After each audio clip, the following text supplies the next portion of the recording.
저희 동영상을 기다리시고 사랑해주시는 시청자 여러분들에게 감사를 드립니다. 오늘은 여러분들과 함께 지난주에 이어서 요한복음 9장 세 번째 시간을 마치겠습니다. 시골에는 비가 내리질 않아서 성도들이 마음이 상당히 지금 안타까운 그런 시청입니다. 이제 밭작물이 한참 자라야 할 시기인데 밭작물이 원만히 자라고 있지 못하고 또 파종할 것들이 있는데 파종하기에 지금 물이 없어서 밭이 말라서 흙이 말라서 파종하기에 지금 상당히 애를 먹는 그런 상황입니다. 논의 모내기는 다 끝났습니다만은 지금과 비를 내리지 않는다면 논 작물도 논도 언제 마를지, 물론 제가 사는 곳에는 그 큰 저수지가 예당 저수지가 있어서 예당 저수지 그 덕을 많이 봅니다만은 하늘이 도와주지 않으면 동무들이 아무리 애쓰고 힘써도 농사짓기가 힘들죠. 그런 면을 보면은 우리 하나님의 말씀 안에서도 우리가 그 하나님의 은혜의 단비가 아니면 사람이 아무리 애쓰고 힘써도 하나님의 말씀을 우리가 깨닫고 들을 수가 없습니다. 듣는다 할지라도 하나님의 성령의 은혜의 단비가 있지 않으면 그 말씀을 깨달을 수가 없습니다. 즉 시골로 말하면 하늘에서 비가 내리지 않는데 사람이 땅을 파고 물을 뿜어서 해도 그게 한계가 있거든요. 그래서 농사짓다가 결국 하늘의 비를 주지 않으면 농사꾼이 농사를 마음대로 질 수가 없습니다. 그리고 자연적으로 내리는 비와 지하수를 뿜어 올려서 농사짓는 것과는 상당한 차이가 있습니다. 자연이 내리는 비는 각종 비료 성분이 다 포함되어 있거든요. 그런데 지하수를 퍼올리는 것은요, 그렇지가 않습니다. 물이 쉬운 얘기로 비료 요소가 전혀 배제된 그런 물이 나옵니다. 땅이 전부 걸러먹었거든요. 그래서 지하수를 주면 작물이 제대로 자라지도 않고 겨우 해갈만 할 뿐이에요. 그래서 작물의 그 수확량이 상당히 떨어지는 것을 볼 수 있고 품질도 상당히 떨어지는 것을 볼 수 있다. 그러니까 품질과 수확량이 같이 감소돼요. 마찬가지로 하나님의 말씀도 인간이 아무리 노력하고 힘쓸지라도 우리가 하나님의 은혜에 도달을 못한다는 것입니다. 하나님의 은혜가 아니면. 그런 의미에서 오늘도 여러분들이 저와 함께 나누는 말씀을 통해서 하나님의 은혜와 은혜의 단비가 강같이 하수같이 흐르는 그러한 시간이 되기를 여러분들과 함께 소망하고 축원하면서 오늘 말씀을 시작하겠습니다. 오늘은 요한복음 9장 세 번째 시간입니다. 지난주에 여러분들과 말씀을 나눈 것이 날 때부터 소경인 자에 관해서 말씀을 나누었습니다. 제자들과 예수가 길을 함께 행하다가 날 때부터 소경인 자를 보고 제자들이 예수께 질문을 하죠. 이 자가 소경된 것이 부모의 잘못이냐 본인의 잘못이냐 이렇게 제자들이 질문을 하죠. 이에 대해서 예수의 대답은 본인과 부모의 잘못이 아니라 하나님의 영광을 인하여 이가 날 때부터 소경이다. 이런 말씀으로 시작한 말씀이 바로 요한복음 9장입니다. 그래서 나중에 이 소경이 예수를 만나게 되죠. 그래서 내가 보기를 원하냐 그래서 내가 보기를 원한다 그랬죠. 자, 여기서부터 말씀을 여러분들과 함께 나누기로 하겠습니다. 지금 말씀이 지금 요한복음 9장 13절부터인데 저희가 전에 소경되었던 사람을 데리고 바리새인들에게 갔더라. 예수께서 그 진흙을 이겨 눈에 바르고 이렇게 이제 설명되죠. 그래서 이제 이것은 이제 앞에서 거리에 내었던 사람이 이제 실내 가서 씻고 이제 보게 돼 이제 거기에. 그래서 자 여기서부터 우리가 방금 말씀드린 바와 같이 날 때부터 소경되었던 자가 예수 와서 그 보기를 원한다는 보기를 원한다 하니까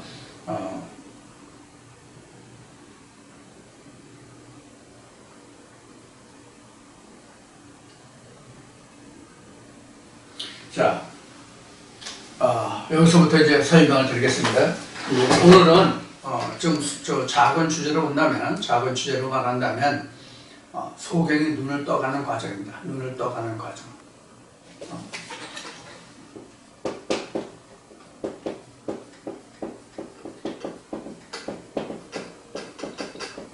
눈을 떠가는 과정입니다.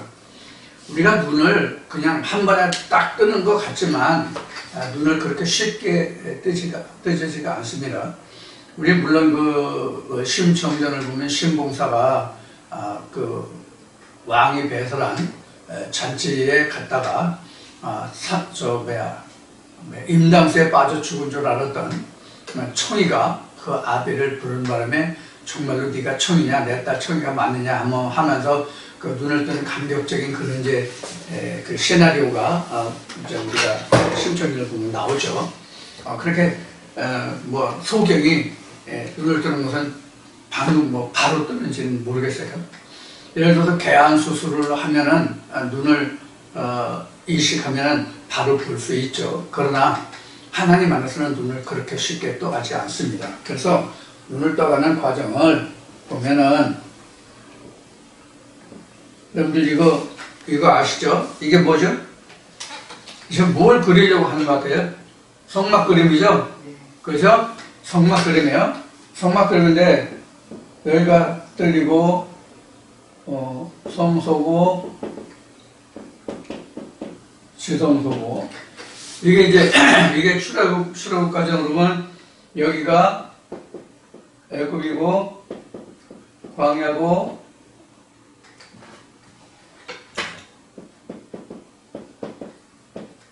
이렇게 되죠. 이것을 다시 보면 유전이고 계명이고 진리죠. 이렇게 설명할 수가 있죠. 그러면 이 지금 똑같은 것인데 이게 이제 하나님이 모세에게 시내산에서 보여주었다고 모세경에 기록한 그 하나님이 말씀하신 내가 내게 보여준 대로 성막을 지어라 하는 그 말씀과 같은 것이죠. 바로 이제 이렇게 비유가 되는데 이것이 전에 말했던 것 같이 이게 창세기 1장, 2장, 3장 이렇게도 말하는 부분이에요. 자, 이렇게 이제 이런 과정을 거쳐서 눈을 떠가요. 그래서 이렇게 눈을 떠갔다는 과정이 바로 여기가 홍해고 여기가 요단인 거예요. 근데 눈에 보이지 않는 또 하나의 강이 있으니 그게 바로 뭐냐면 여리고성이라는 거예요. 여기는 성이라고 되어 있지만 사실 이게 강과 똑같은 거예요. 근데 여기는 성이라고 지금 설명을 하고 있는데 여하튼 이런 이제 과정이 있다는 거예요. 그러면 지금 애굽, 광야, 가나안, 뜰, 성소, 지성소, 유전, 계명, 진리 이 부분을 보면 똑같이 이걸 다 지우고 똑같이 각 단계별로 똑같이 이와 같이 그릴 수가 있어요. 똑같이 이와 같이 그릴 수가 있다고. 뜰도 애굽도 유전도 이렇게 구분을 할 수가 있단 말이에요. 물론 이것을 또 쪼개면 요것도 세 등분, 요것도 세 등분, 요것도 세 등분, 요것도 또 쪼개면 요것도 세 등분, 요것도 세 등분, 요것도 세 등분 이렇게 돼요. 사실은 이렇게 돼요. 그렇게 그만큼 우리가 하나님을 아는 그 정도, 단계가 아주 무궁무진하게 많다는 거예요. 이렇게 하다 보니까 뭐가 생겼냐면 교단이라는 것이 생긴 거예요. 각자 보는 눈이 다르기 때문에 교단이라는 것이 생긴 거예요. 그러면 지금 우리가 눈을 뜨려고 교회에 간 것이란 말이에요. 교회에 눈을 뜨려고 간 거예요. 그러면 여기는 한마디로 해서 교회라는 영역이잖아요. 교회라는 영역이고 여기는 교회 밖의 영역이에요. 그렇죠? 우리가 일반적으로 세상이라고 그러죠. 여기 교회라고 그러면 여기는 세상이죠. 자, 여기 세상에서 소경인 상태로 어디에 들어와요? 여길 들어와요. 그러니까 우리가 세상에 있다 교회에 들어오면 이 사람들이 눈을 뜬 거로 생각하지만 아니라고. 이 사람들이 그래서 이 세 단계를 거쳐서 뜰, 성소, 지성소라는 이런 단계를 거쳐서 여기에서 그 거풀을 벗어나야 홍해라는 단계를 넘어서 성소라는, 즉 하나님의 계명을 받을 수 있는 곳으로 가는 거예요. 그러니까 눈을 떠가는 과정이 이렇게 거쳐간다. 눈을 떠가는 과정이 이렇게 거쳐간다고. 각 단계별로 다 세 단계씩 있다라고 보면 돼요. 그 세 단계를 쪼개면 또 세분해서 보면 거기서 또 세 단계, 거기서도 또 세 단계. 그러니까 무수히 많은 거예요. 그러니까 하나님을 아는 지식이 무궁무진하게 천차만별이라고. 우리가 똑같이 아는 것 같지만. 그래서 예수가 땅의 것으로 눈이 가려져 있잖아요, 우리가. 세상의 거로 사람의 입으로 나오는 땅의 것으로 인해서 우리 눈이 가려져 있잖아요. 그래서 보냄을 받은 자에게 가서 씻으라는 얘기예요, 그거를.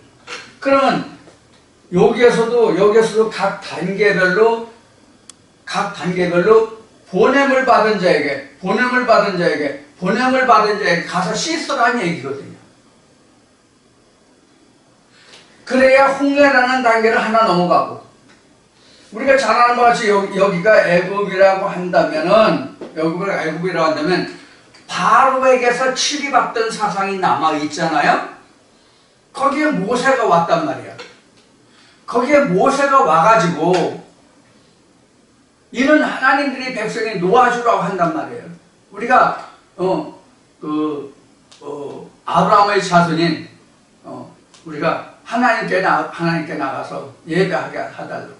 우리 조상의 하나님이 우리에게 나타나서 삼위일체를 행해서 하나님께 우리가 경배하려고 하니까 우리를 좀 놔달라고 얘기해. 그러니까 애굽 왕 바로가 놔줬어요, 안 놔줘서? 안 놔주죠. 그럼 우리가 요 부분만 우리가 애굽 왕 바로가 안 놔준다고 생각하는데 여기서 다 마찬가지예요.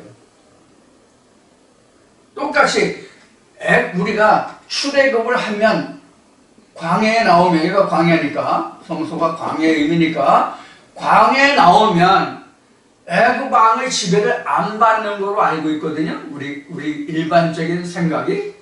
그런데 절대로 그렇지가 않아요.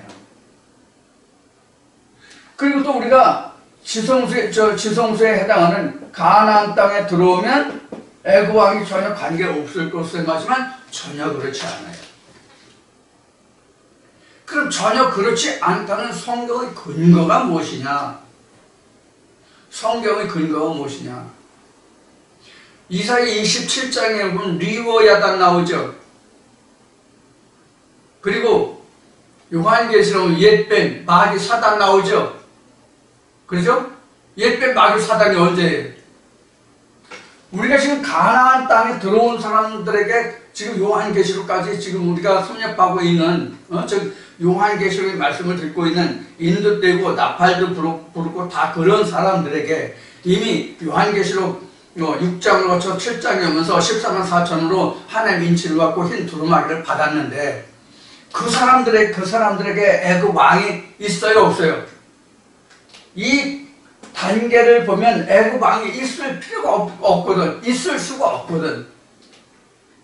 그런데 옛뱀 마귀 사단이 나온다고. 옛뱀 마귀 사단이 언제예요?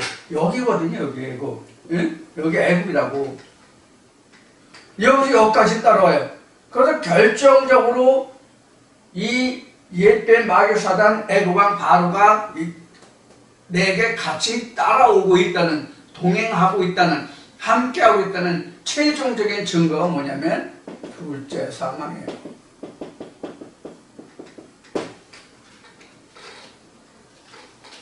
둘째 사망이라고. 이 둘째 사망은 인간의 본질이에요. 인간의 본질.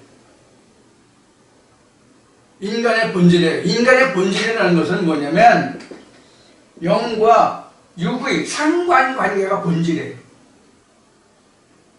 영과 육의 상관관계가 본질이라고. 그래서 성경은 이 영을 작은 자 또는 소자 이렇게 표시해요. 여기는 큰 자예요. 장자예요. 그 대표적인 게 창세기에 보면은 에서와 야곱이 나오죠. 그보다 앞에는 뭐가 나와요? 가인과 아벨이 나오죠. 가인이 크다고요, 아벨보다. 아벨은 흔적도 없다는 뜻이에요, 사실은. 아벨이 흔적이 있어요? 소자가 흔적이 있어요? 영이 이 작은 자가 흔적이 있냐고요? 없어요. 하나님의 눈으로 투시해 보았을 때만 작은 자가 있어요. 하나님의 눈으로 보았을 때만 창세기에 기록한 에서와 야곱을 통해서 두 국민이 태중에 있다고 하면서 큰 자가 작은 자를 숨겨야 되리라 하는 말씀을 알게 돼요. 하나님이 조명을 해 주셔야만, 하나님이 조명을 해 주셔야만 작은 자가 있다는 것을 알게 되고 작은 자가 더 크다는 것을 알게 돼요.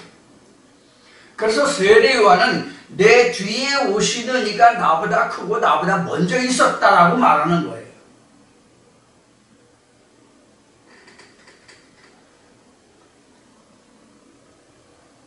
하나님이 위대하신 것 같습니까? 사람이 난다. 하나님이 전지전능하시고 무소불위하시고 무엇을 능히 다 행하시는 하나님이라고 우리 말하죠. 실제로 하나님이 그렇게 크신 분이에요? 제가 질문을 드리는 요지는 영적으로가 아니라 육신적으로 봤을 때 그러냐 하는 얘기예요. 하나님이 전지전능하시고 하나님의 무엇을 능히 행하실 수 있는 분이라고 하는 뜻은 육신적으로는 절대로 해당이 안 돼요. 영적으로만 해당이 돼요. 영적으로만.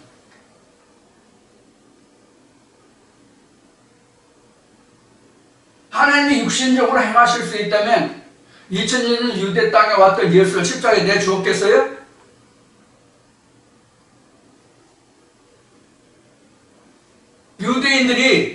유대인들이 하나님을 그렇게 신성시하고 하나님이라는 이름조차 그들이 뭐 부르기를 거부하고 하나님 이름도 까먹었다고 하는 그런 존재들이, 하나님이라면 두려워서 부들부들 떠는 사람들이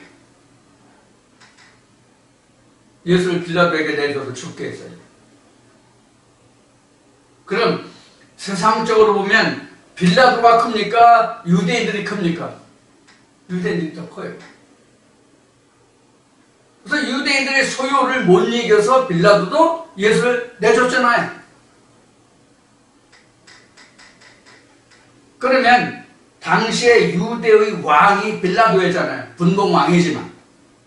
로마 제정시대의 유대의 분봉왕이었지만 왕보다 큰 게 유대인들이었어요. 그럼 왕도 이겼으면, 그래서 하나님의 아들을 십자가에 내줬으면 하나님보다 더 큰 자가 누구예요? 유대 백성들이잖아요. 유대인들이잖아요. 유대인들이 하나님 위에 있잖아요. 육신으로 보면. 그런데 영으로 보면 절대로 유대인들이 예수를 죽일 수가 없죠. 하나님이 그를 죽게 두지 않으셨죠. 이런 것들을 우리가 생각할 필요가 있단 말이에요. 하나님이 절대로 크신 게 아니에요. 어느 면으로 봐서 그렇다고 말씀드렸어요? 육신으로 보면, 외적으로 보면 하나님이 절대로 크신 자가 아니에요. 영적으로 했을 때만, 영으로 할 때만 하나님이 모든 것을 능히 하실 수 있는 하나님이에요. 육신은 아니에요. 나나 여러분이 죽고 사는 거를요, 하나님이 주장하지 않으신다고.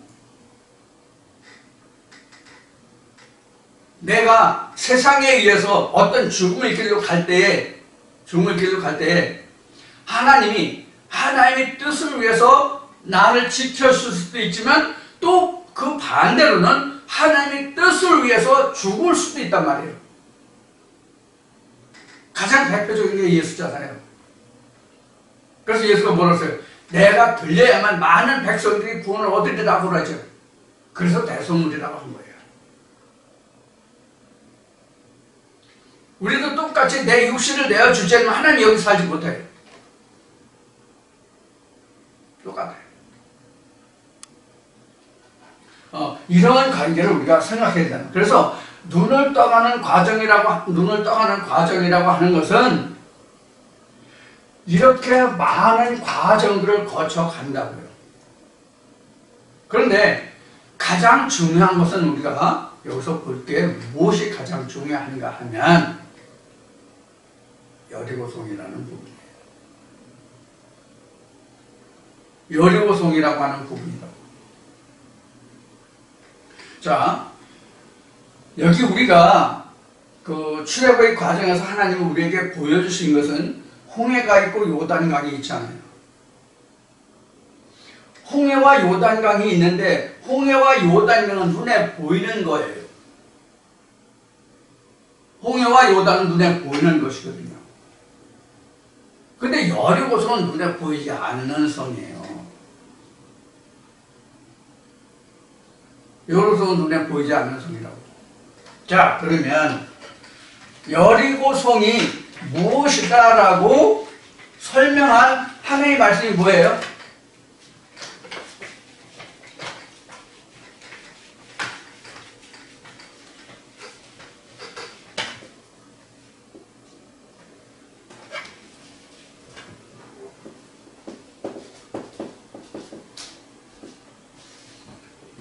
여리고성이 결국은 오늘날 우리에게 하나님이 보여주신 것이 뭐가 여리고성이에요?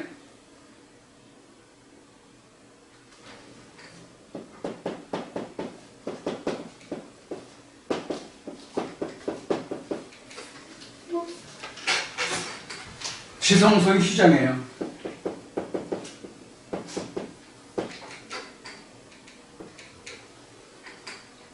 지성소의 휘장이라고. 그러면 지성소의 휘장이 찢어져야만 어떻게 돼요?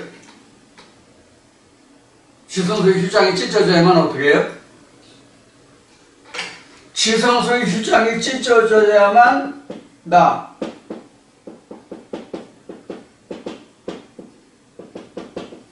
이게 오죠. 지성소의 휘장이 먼저 찢어야만 각자의 부활이 오고 하나님께 가서 예배할 수가 있잖아요.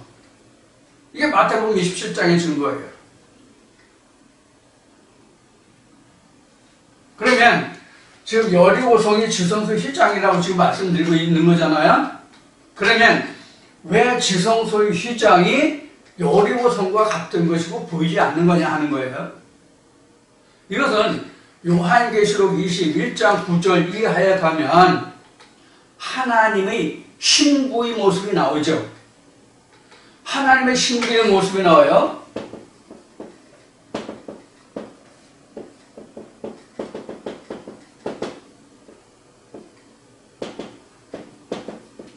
하나님의 신부의 모습이 나와요. 이 하나님의 신부의 모습이 바로 각자가 돼야 한단 말이에요. 그러면 이 신부의 모습이 바로 뭐였어요? 휘장이 찢어지는 상태가 바로 하나님의 신부의 모습이거든요. 그래서 그 안에서 하나님과 예수를 보지 못했다라고 기록하고 있는 거예요. 왜? 이 신부 자체가 하나님이 뭐가 됐다? 하나님 뭐가 됐다? 성소가 되었음이라고 하고 있잖아요.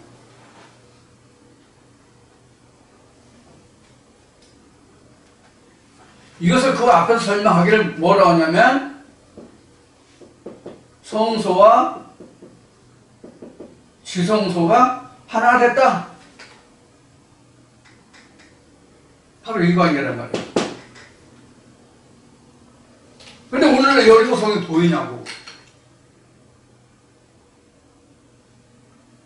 이런 지금까지 말씀드린 이 눈을 떠가는 과정, 이런 것을 알지 못하기 때문에 지금까지 제가 증거해드리는 전해드리는 이 말씀에 왔다가도 떠나가고 떠나가서도 뭐 이런저런 것으로 어떻다라고 이야기하는 것이 바로 이런 원인이에요. 정말로 눈을 떴다면 그렇게 말할 수가 없죠.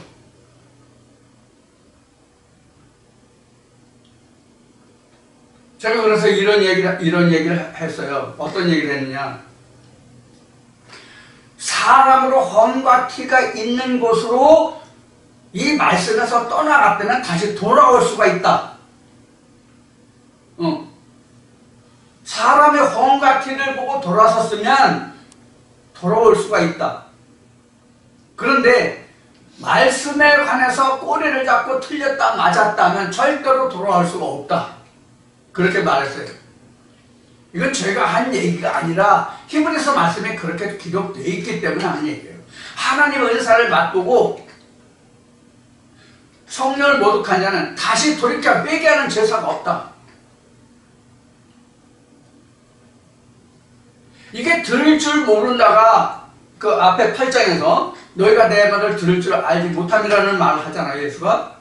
들을 줄 모른다는 얘기는 보지도 못한다는 얘기예요. 보고 듣지 못한다는 얘기는 깨닫지를 못한다는 얘기예요.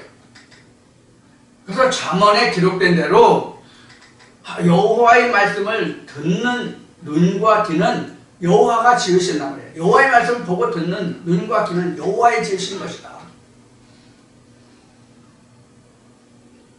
그러니까 하나님이 예수 그리스도로 보내신 주의 성령의 역사하심이 없고는 결코 우리가 하나님에 대해서, 예수에 대해서, 영생에 대해서 절대로 눈을 뜰 수가 없다. 사람의 지식으로는, 사람의 배움으로는, 사람이 연구하고 공부한 것으로는 이것이 틀리다 맞다라고 말할 수 있겠지만 그것이 하나님의 지식을 가름할 수 있느냐고. 없단 말이에요. 그래서 앞에 그 비유 예를 든 거예요. 지금 이 말씀을 들으시는 여러분들도 하나님이 하늘에서 내리는, 하나님의 하늘에서 내리는, 유일하신 참 하나님이 하늘에서 내리는 은혜의 단비가 아니면 절대로 여러분들은 가나안 땅에 심은, 무화과 밭에 심은 포도나무가, 무화과나무가 열매를 맺어서 생명나무 열매를 맺을 수가 없어요. 그 잎이 없으니, 나무도 없고 열매도 없고 잎이 없으니 만국을 소성시킬 수도 열매를 먹을 수도 없어요.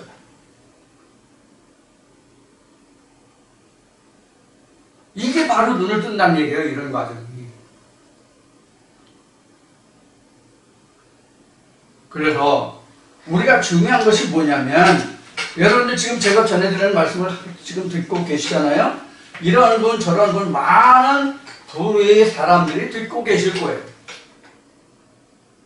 제가 뭐 여러 말씀에서 언급을 했지만 지금 이 동영상을 예를 들어서 이번 주 말씀을 지난주라고 해야 되나? 이번 주로 지난주의 말씀을 보면은 합계해서 합쳐서 두 편인데 합쳐서 한 60분 정도, 60명 정도가 들었어요. 그럼 60명 정도가 들었으면 60명이 다 똑같은 각도와 똑같은 색깔과 똑같은 높이와 똑같은 깊이와 똑같은 넓이를 보고 들었느냐? No. 아니, no가 아니라 never. 절대로 그렇게 들리지 않는다. 절대로 그렇게 듣지 않았다. 사람 각자가 자기가 제가 전해드리는 말씀을 들을지라도 그동안 신앙생활을 해온 그 과정이 다 다르잖아요. 자라온 환경도 다르잖아요. 지식 수준도 다르잖아요. 사고하는 수준도 방식도 다 다르잖아요. 그 모든 여건들이 다 종합적으로 섞여서 혼합돼서 지금 제가 전해드린 이 말씀을 듣는단 말이에요. 그렇기 때문에 60명 아니라 600명, 6,000명, 6만 명이라도 똑같은 사람은 없는 거예요.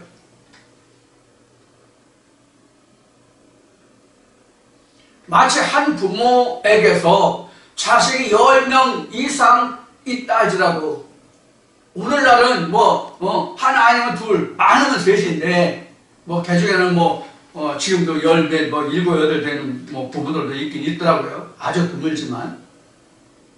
근데 통상적으로서 하나 아니면 둘이잖아요. 자, 좋아요. 그럼 지금은 그렇다 치고 제가 태어나서 성장하던 시에는 보통 한 가정에 보통 기본이 5명에서 7명이에요. 그러면 한 부모에게서 낳음을 받지만 그 자식들의 성별도 다르고 같은 성별이라도 성격이라든가 지식 수준이라든가 생각하는 거라든가 마음 씀씀이라든가 똑같은 사람이 있어요? 단 한 명도 없어요. 하나님 안에서 똑같아요.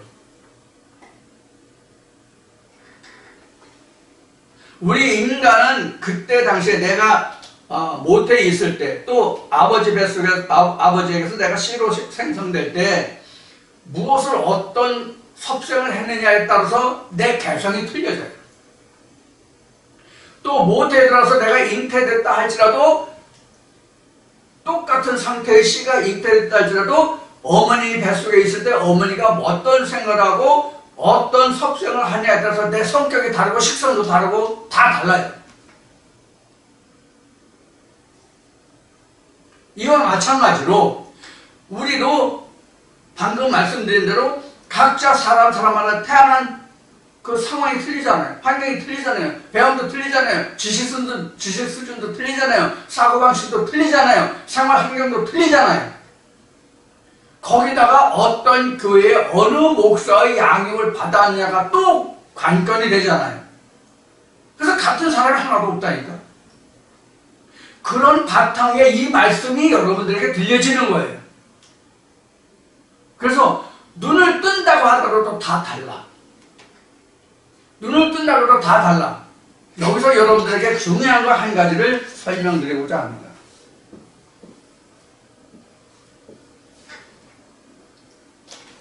여기가 바울로 증거한 여기가 이제 이래 되잖아요. 그래서 유전 계명 진리인데, 자, 이 계명이라는 것을 바울의 경우를 놓고 보자고요.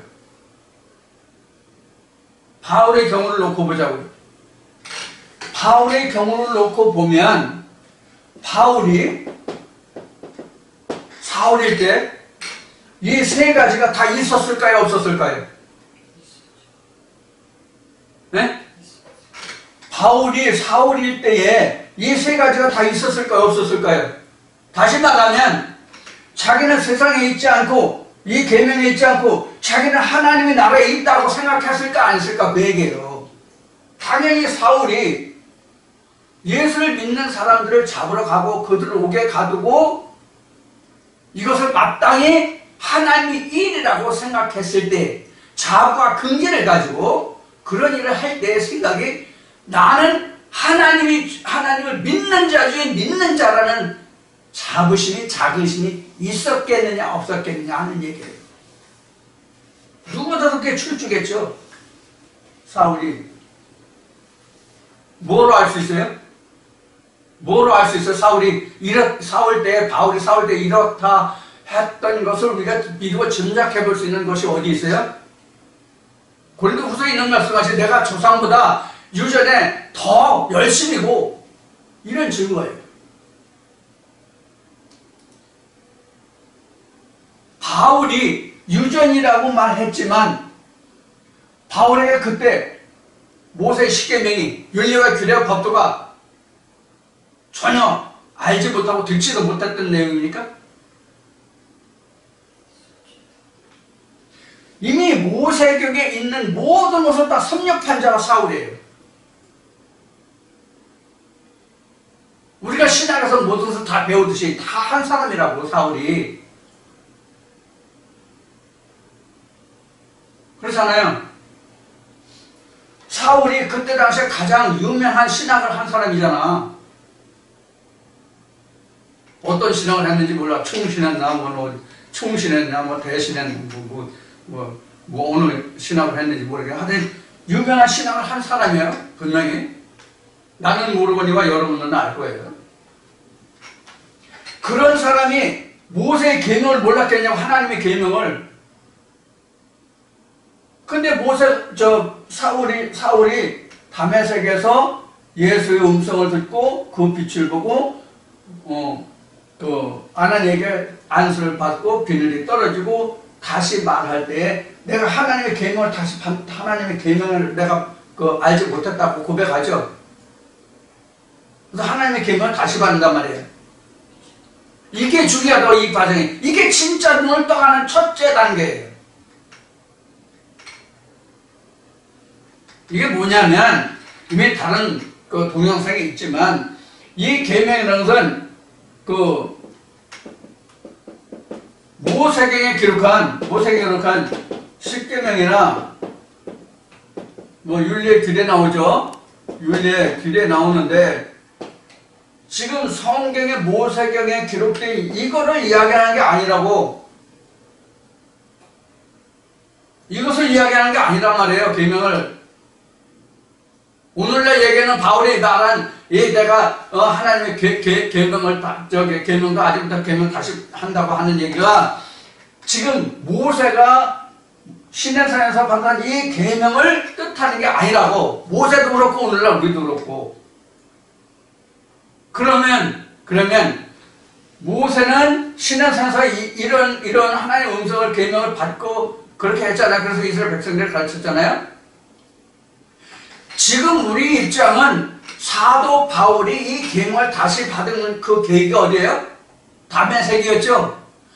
우리도 다메섹과 같은 사건이 터지지 않으면, 각자 누구에게든지 다메섹과 같은 사건이 일어나지 않으면 우리에게 있는 계명은 계명이 아니에요. 이게 지금 성경에 기록된 이 계명이 아니에요.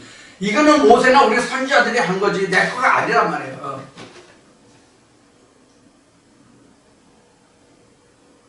그래서 지금 방금 말한 것 같이 우리가 진짜 눈을 뜨려면 계명을 모세가 시내산에서 받을 것 같이 우리도 지금 시내산에서 계명을 받아야 된단 말이에요. 그게 바로 뭐냐? 성경을 다시 쓰는 거예요. 성경을 다시 쓰는 거.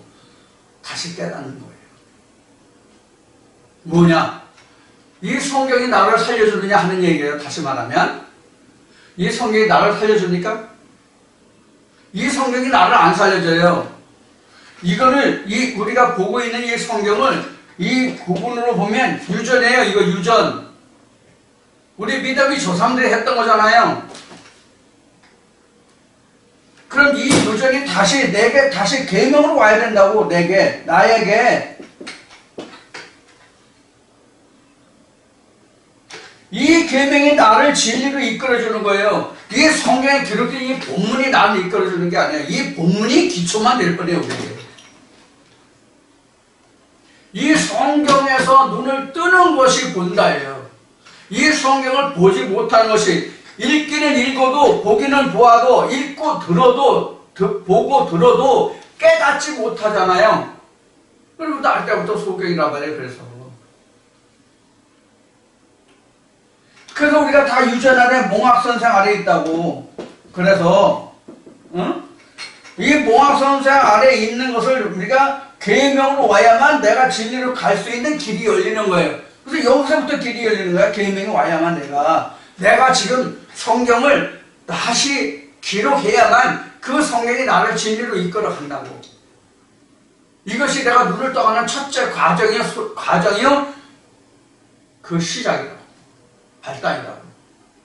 동기라고.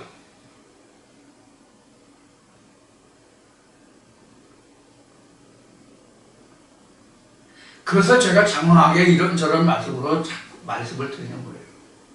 여러분들은 나도 안다, 듣는다, 이제는 내가 어떻다라고 말씀하실지 모르겠지만 전혀 그렇지 않단 말이에요. 여러분들 무시해서가 아니에요. 여러분들 못 믿어서가 아니에요. 성경적으로 변하면 여러분들을 사랑하기 때문에 하는 말이에요. 정말로. 정말로. 그럼 사랑하기 때문이라는 얘기는 뭐냐? 산자가 되기를 원한다는 뜻이에요. 여러분들 이 말씀을 통해서 여러분들 모두가 다 산자가 되기를 원한다 그 뜻이에요. 이게 사랑이에요. 물론 여러분들과 뭐 부드러운 대화하고 뭐 흔한 예고 뭐 온유하고 뭐 어쩌고 저쩌고 뭐 갈라디아서 기록된 말씀하시 성령의 열매 몇 가지 뭐 악의 열매 몇 가지 이런 것을 지금 우리가 두고 사랑이라 온유라고 말하는 게 아니에요. 내가 여러분들 아무리 물고 빨고 먹을지라도 생명이 없으면 소용이 없다고. 살지 못하면 소용이 없다고. 여러분들 제가 외적으로 여러분들을 아주 그냥 온유하게 하고 품어주고 사랑하고 아무리 하고 여러분들 그게 또 좋아가지고 여러분들 모두 있는 거 없는 것을 다 나를 공개한다 할지라도 여러분들에게 생명이 없다면 하나님의 사랑이 없다면 고린도전서 13장에 기록된 말씀같이 소리나는 구비와 꽹과리에 불과해요. 추워 패고 야단치고 진짜 군대 용어로 얘기하면 조인트를 깔지라도 생명을 주고 그 생명을 받으면 그게 진짜 사랑이에요. 성경이 말하는 사랑이 그거예요. 즉 눈을 뜨는 것이 보는 것이 깨닫는 것이 사랑이란 말이에요. 사랑의 열매는 보고 듣고 깨닫는 데서 시작되고 열매 맺고 끝인 거예요. 그래서 우리가 소경이 눈을 뜨게 된다는 거, 보게 된다는 것이 아주 정말로 큰 일이에요. 하나님의 일 중에서 가장 큰 것이 소경이 보게 하는 거예요. 그럼 왜 하나님의 그 일 중에서 가장 큰 것이 보게 하는 것이냐? 죽은 자를 살리는 것도 있고, 응? 거지 나사로를 아브라함 품에 안기게 하는 것도 있고, 그 다음에 마르다와 마리아 오라비 나사로 무덤 속에 사이된 나사로 살리는 것도, 어느 회당장의 아들 살리는 것도, 이렇게 죽어가는 자, 병든 자, 또 죽은 자를 살리는 것도 큰일이지 않느냐? 그게 더 큰일이지 않느냐? 아니야. 아니에요. 예수는 무덤에 있는 자도 무덤 열고 그걸 나오게 했지 않느냐? 그게 큰일 아니냐? 아니에요. 보게 하면 스스로 무덤에서 나옵니다. 볼 수 있으면 무덤에서 스스로 나온다고. 꺼내주는 것이 아니라 무덤에서 스스로 나온다고. 자력으로. 하나님이 꺼내주는 게 아니에요. 예수가 꺼내주는 게 아니에요. 하나님의 말씀의 능력을 힘입고 자신이 무덤을 열고 나온다니까. 그래서 무덤에 있는데 내 음성을 들을 때가 오늘 곧 이때라고 합니다. 듣는 자는 살아나리라. 자, 여기서 우리가 중요한 뜻이 하나 있죠. 듣는 자는 살아나리라. 무덤에 있는 자를 들어요, 못 들어요? 육신으로 무덤에 있는 자를 들을 수 있냐고. 오감이 다 죽었는데 오감이 이미 없어졌는데 듣느냐고. 미라는 듣는다고? 미라는 듣는다고? 미라는 그런 오감이 있나?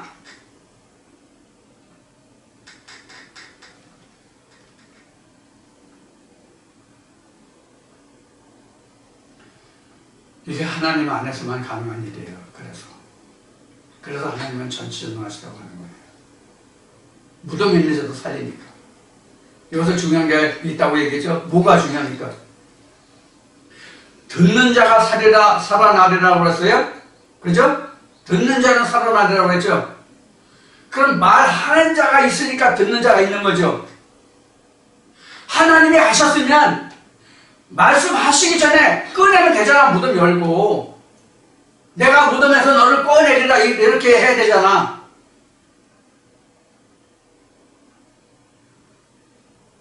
그게 맞지 않아요? 저 생각은 그게 맞을 것 같은데. 아니, 물에 빠져서 사람이 지금 죽어가는데 나와라! 그러면 되나?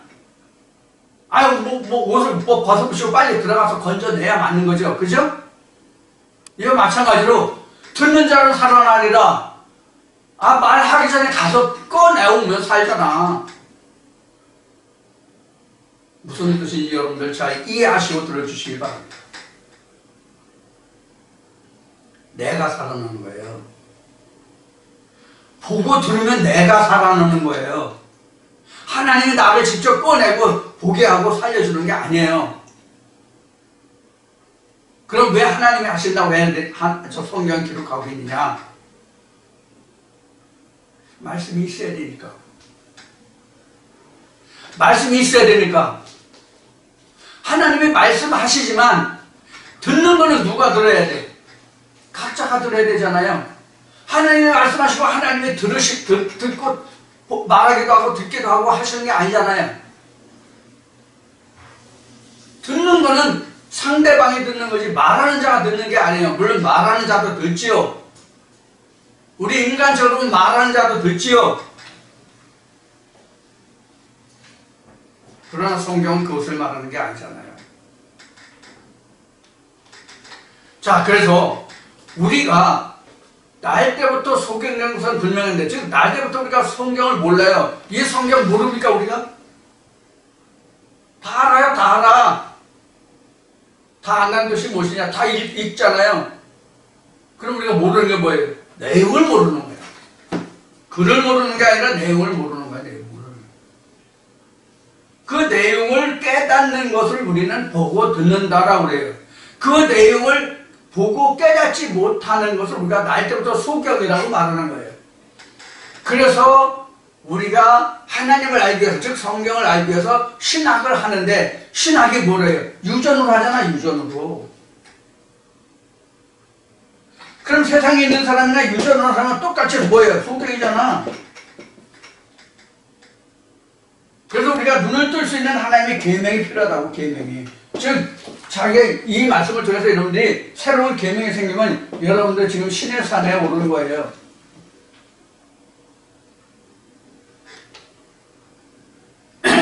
그 다음에 요한계시록 21장은 여호와의 높은 산이죠? 그렇죠? 신의 산, 그 다음에 여호와의 높은 산이죠? 이렇게 올라가야 된다고. 이렇게. 이게 눈을 떠가는 과정이에요. 그래서 눈을 뜨는 것이 어느 날 갑자기 완전히 떠지는 게 아니에요. 이런 단계를 거치고 여기서 또 단계가 있고 또 단계가 있고 올라가면 올라갈수록 우리가 마치 셈법을 얘기한다면 더하기 빼기 가감승제에서 시작해서 미분적 인수분해를 해서 방정식으로 해서 인수분해를 해서 방정식도 1차, 2차, 3 이렇게 해서 함수도 1차, 2차 함수 이렇게 나오죠. 그런 미분적분 나오죠. 이런 고등수학까지 올라가야만 우리가 수학을 책 있게 배웠다고 말할 수 있단 말이에요. 마찬가지로 하나님의 말씀도 유전에서부터 이렇게 시작해서 올라가야 된다. 이것을 우리가 눈을 떠가는 과정이라고 하는 거예요. 우리가 갑자기 유전에서 여기 진리로 올라오는 게 아니에요. 그리고 어느 한 말씀을 내가 깨달았다고 해서 다 깨달은 게 아니에요. 그렇다고 우리가 성경 66권을 다 깨달았냐? 그것도 아니에요. 이런 많은 것들을 우리가 성경을 놓고 생각을 해야만 하나님의 지식에 그래도 얼마만큼이라도 내가 이룰 수가 있어요. 이런 면면들을 여러분들이 깊이 생각하셔서 과연 눈을 뜬다는 것이 무엇이냐, 어떤 과정이 우리에게 필요하냐 라는 것을 오늘 이 시간 이 말씀을 통해서 여러분들이 다시 한번 상고해 주시기 바랍니다. 잠시 쉬었다 뵙겠습니다.